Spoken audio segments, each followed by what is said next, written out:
Hello everyone! Today I'll show you how to use location weather blocks in Elementor, Divi, and other page builders. Let's get started. After installing and activating the location weather plugin, you'll see the Getting Started page. From here, go to the Saved Templates tab and click Add New.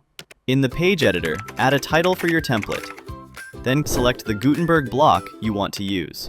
Customize the block exactly how you want it to appear.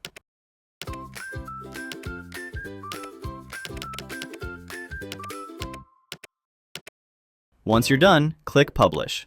Next, go back to the Saved Templates tab, where you'll see your published templates. You can create and save as many templates as you need, and simply copy the shortcode of the template to use it anywhere on your website or in any page builder. Now, let's see how to use this template in the Elementor page builder. Open the page in the Elementor editor. Then, go to the Settings panel and scroll down. Here, you'll find the Location Weather Saved Templates element. Drag it into the section where you want to display your template. From the settings, select the template you want to use, and it will instantly appear on the page.